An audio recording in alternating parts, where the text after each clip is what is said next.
Today, Becker is speaking with Grant Bulmer. Grant speaks of his dad, Earl, and the early days of the Brahmans in New South Wales.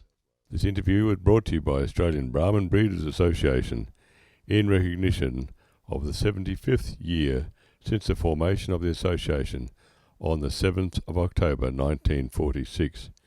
The association and the breed continues to thrive and grow, and many of these stories, past and present, should be recorded for future generations to enjoy. Today, ladies and gentlemen, I'm speaking with Grant Bulmer. Grant hails from Kyogle in New South Wales, and he and his family, and in particular his father, were instrumental in growing the breed in New South Wales, where it was probably not the most common breed of cattle. Morning, Grant. How are you? I'm good, thanks, Kay. How are you? Well, thank you. As I said in the introduction, I think it was your dad who was sort of instrumental in bringing the Brahman breed to the fore in New South Wales, and certainly one of a team of probably a few that were involved in that. What can you remember of Brahmans and your growing up in New South Wales? So, yeah, Dad first registered purebred Brahmins in 1967. So I was about 3 or 4 years old then. I actually can remember being on a horse, and the first recollection I've got of a Brahman bull was a black bull that probably wasn't, I wouldn't think, pure. He was probably a three-quarter Brahman bull. And then from there, I think by 1967, he bought a purebred bull from Belmont Research Station, and then started registering cattle from then onwards. So before that, in New South, it was 95% Herefords and a good splash of Angus. Is that what you had? And the bulls were coming in to go across Euro cows? So Dad had all, I think they run about 500 Hereford cows. Yep. And bullocks as well. So, so I think his grandfather his father was alive then, and I don't think he was that keen on the introduction of the Brahmins, but by the time he seen the benefits of the first cross calf, he was happy with the progeny then. Yeah, and so was it then just the first cross, and he moved then towards having a purebred herd, or was it in those days it wasn't unusual to have a Euro cow with a Brahman bull over it, and a lot of people just did that for a lot of years before they transitioned to a purebred Brahman herd? Or did your father think that they were that much better, that he slowly but not slowly but rather quickly got rid of the Euro cows and came in with a Brahman heifers? The British. Yeah, so I think at the start they probably just put the Brahman bull over the Hereford cows, and then the first thing I can remember was probably half a dozen purebred heifers, say in 1968, 69. Yep. And that was sort of the foundation of his stud herd, which probably was separate from the commercial herd. Yeah. Yep. So, and it certainly was only small at that stage. And then, I think in years later, he, like in another 20 years, he'd probably progressed to all Brahman cows pretty well. So, as I said earlier, Brahmans into New South Wales was a fairly forward-thinking venture. Can you remember your father trying to convince? I can remember a few stories. I mean, one of the stories I remember was a Brahman cow got in next, Brahman bull, got in next door and the cow had the Hereford cow next door, or whatever she was, had a crossbred calf by the Brahman bull, and the next door neighbour said that the Brahman cattle were that bad for temperament that it sent the cow mad as well as the calf. So that was the sort of, and I mean, that might have a little bit of a tale to it, but that was a story certainly Dad used to tell about, probably how people reacted to Brahman cattle a lot of the time. Yeah. So, Um, can you sort of remember the lengths he went to? In Brahman cattle in New South Wales now are not an uncommon thing. yeah, Can you remember certainly. the lengths of trouble he went to promote the breed in New South, and particularly in that northern New South Wales area where you all are? It's Yeah, smaller holdings. It's certainly lush country, and yeah. it would have been, he would have had some fairly stiff conversations with some people, I would have thought, over the time to convince them that they were the way forward. Yeah, it probably helped. Dad was a meat operator, so as well, meat buyer. So it probably helped that he could certainly, how would you put it, come forward with buying cattle to say that that the Brahman was a benefit in the attributes of the cattle when they went to buy them. Yep. But I mean, I can remember as a kid that there was certainly a lot of people were against them for sure. But I think it did change probably reasonably quickly. When people see it. I mean, there's still to this day prejudice against Brahmins, but from some people. But I mean that's probably the same. That's always going to be the same because we've got a lot of different breeds on the north coast, and a lot of people sort of don't probably make a living of it. So they're more. Some of them are more hobby farmers, Yep. which I probably don't like to use, but so they just want some quiet pets, 50 cows or something like that, which Yeah. maybe doesn't suit the Brahman. I mean, the Brahman sort of scope as well. Yeah. So, in northern Australia, Brahmins are accepted because they cope with the harsher conditions. They Yeah, tolerate the ticks. They tolerate the heat. They're smooth coated. They've got lots of things that just make them the logical choice for northern yeah. Australia. So it's probably a little bit. I mean, it still can be harsh country here. Like we get pretty. It hasn't rained here for a while now, and it looks green at times, but yeah, it still can be harsh. But probably the difference here is probably 75% of the people that are using cattle, Brahman cattle, are using them for crossbreeding. Not Yeah. although I mean we use all purebred cows and put Hereford bulls over it in our commercial herd. So Yeah. I mean we've got all purebred cows, but and that has probably come in a bit more since like the drought in 2019, 18. Yes. But there's certainly a lot more purebred Brahman females around. Yeah, and like you say, there's certainly a tick issue in that, and there's Yeah, and when it does rain, it rains properly down there, and so yeah, that yeah, that yeah. that climate can be, like you say, as equally as tough. Was that Can you remember? Did your father push their survivability angle more than their meat quality and their acceptance that he would look for as a meat buyer to promote the breed, or do you think he was more focused on convincing people that that's what he and his fellow meat buyers were looking for, the type of beef that is produced by Brahman cattle? I think it was a bit of both. I mean, I think he had the opportunity as a meat buyer probably to push the agenda a little bit. Yeah. But certainly he believed, and I think it's true that the cattle suit the area. Yeah. As far as being on the coast, and as I said, we still get harsh conditions in the spring, and there's some country that that's very good, that's improved, but there's some rougher country in sort of the lower hill country and things like that suits the Brahman cattle like very much, I think. Yep. So, as a family, and you've obviously been involved in it. Have you spent a lot of time, or do you spend time promoting the Brahman breed, into Western New South Wales? So let's get real. Their conditions out there are not that dissimilar to what is experienced in Western Queensland. It probably Yeah, gets a whole lot colder. than it does in Yeah. northern Queensland, which in itself can make a tough condition. So have you done is it part of your deal to promote them into that area as well and go, this is what we need to be doing? Yeah, I mean, we did go to AgQuip probably in 2018. Yep.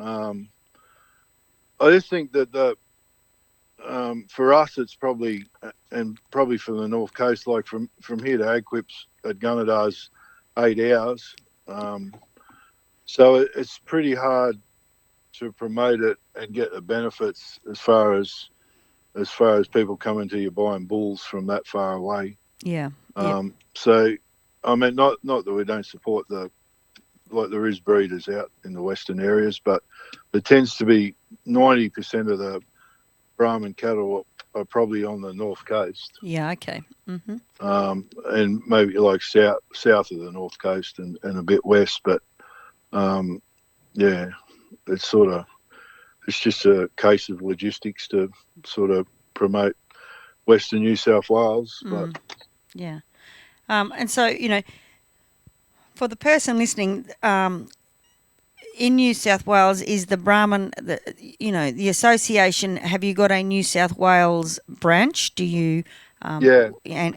And is that it hails out of your area, or is it, run by people further west than you?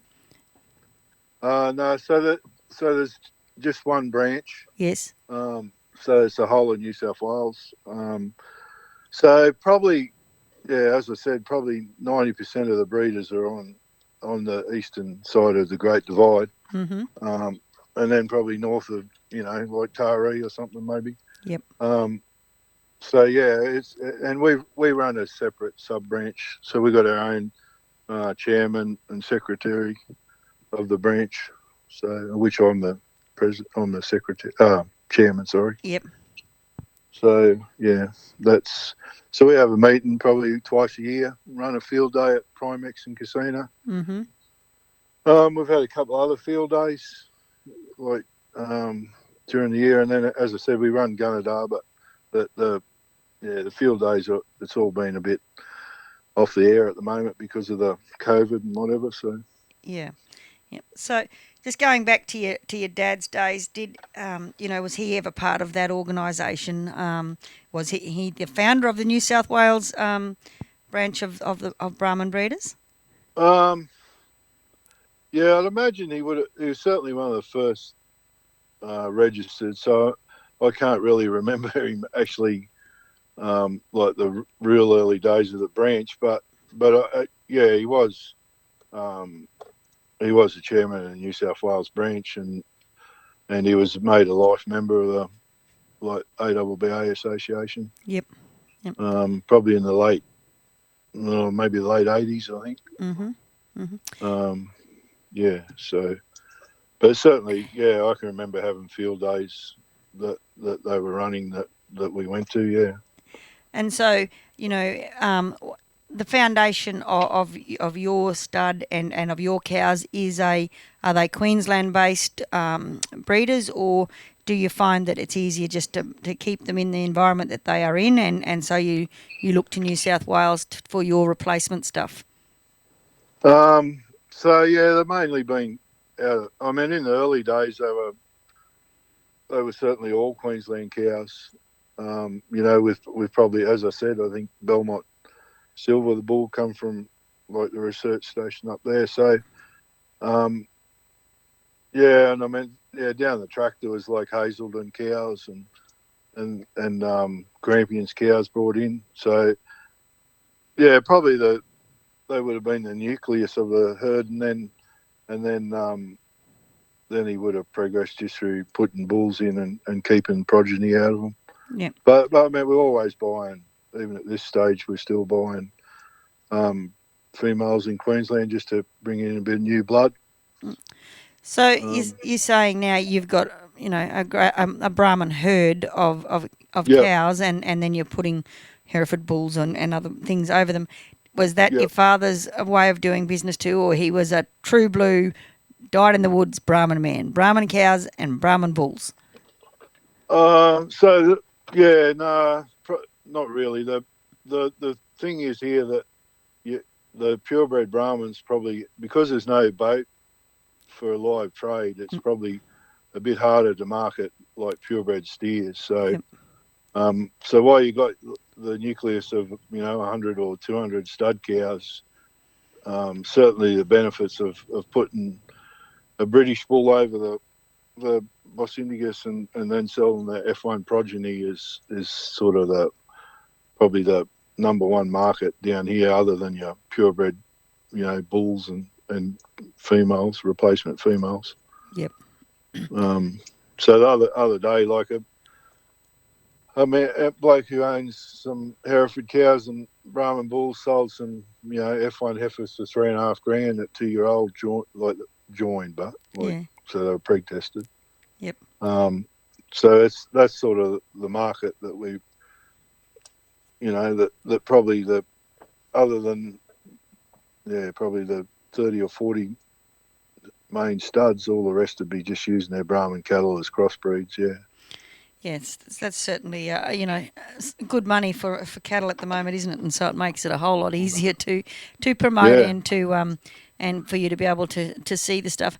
Do you think in New South Wales, I just have recently spoken with Roger Jeffress, and they have done a lot of time and work, and a lot of Brahman breeders have it on breed plan and all of the the facts and figures that come out of that.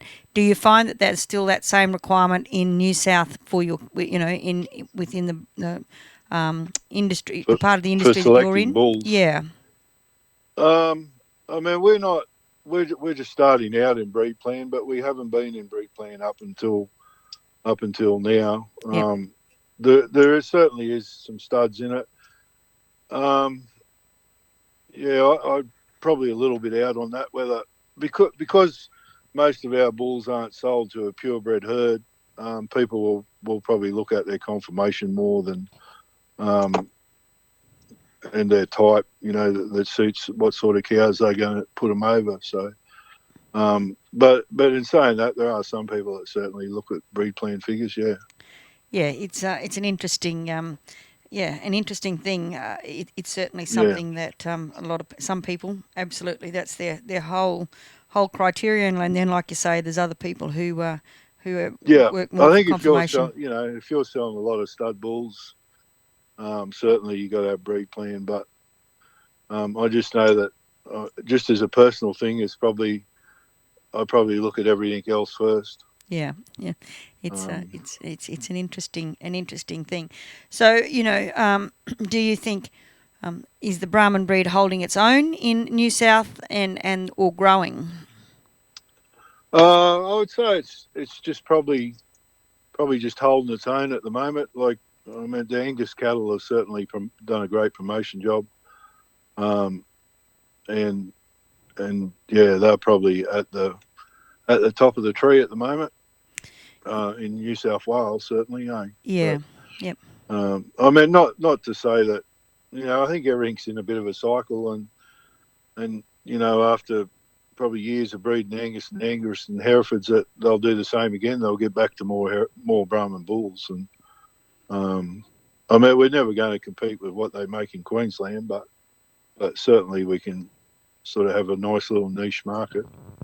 Yeah, I was just going to say there probably is a niche market for it, particularly on that coastal area where you hail from for them. Yeah. Yeah. But I mean, we're not, the $30,000 and $40,000 bull is not, you're not going to sell here generally. No. So but I mean, we've still got the option of going to Rockhampton or wherever to sell bulls to. Yeah, maybe just not this year. Oh no, we're going. Good, that'll be great. We'd love to see you. Yep, with me 2 COVID shots. Yep, you'll be right.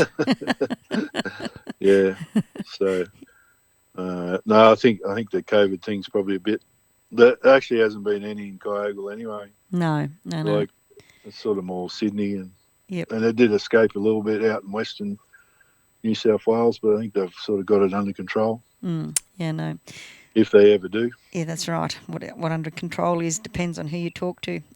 Yeah. Yep. So we're actually yeah, we're still taking bulls up this year. So you've got you. I was just going to say. So do you bring a team up to the Brahman Week bull sales, or do you just come up to purchase? No, we bring bulls up. Yeah. Yeah. So we've only started doing that again for the last 3 years, but um, yeah, we sort of was marketing them locally, and then just sort of made a decision to. We used to go to Brahman Week, so Dad used to take bulls to Brahman Week years ago, and sort of stopped doing it. And I said to him, "Why did you stop doing it?"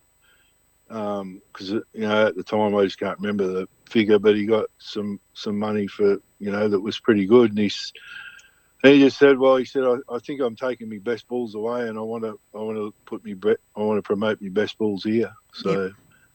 that was probably our mindset for a fair while. Yeah. And then we sort of changed a little bit. So only taking like 3 bulls up, but yeah. Yeah.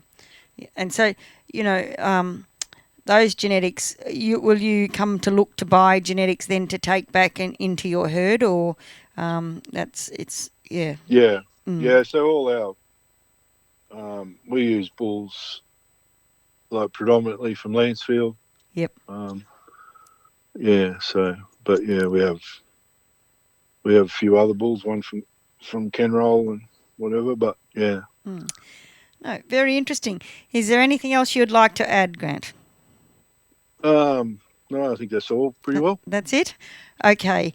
Well, thanks very much for the insight, Grant, into Brahmins in New South. It's always been, I guess, not a point of conjecture, but it certainly has been something that your father probably came up a bit against when he first decided that it was the best move for him. Yeah. And I guess the Brahman breed are very happy that you've hung in there. Yeah. Yep. Yeah. Oh no, I think we've sort of rode the storm a bit, but yeah, we sort of got to. There's still areas where we've got to probably improve a bit, but yeah. Yeah. Into sailing in smoother waters now. Yeah. Hopefully. Yeah. Well, that's great. We look forward to catching up with you, and we wish you lots of good luck in the promotion of the breed in the south. Thanks again for your comments. Right. Thanks, Kay. Cheers, Grant. We'll talk to you in Rocky. Right. Bye. Bye.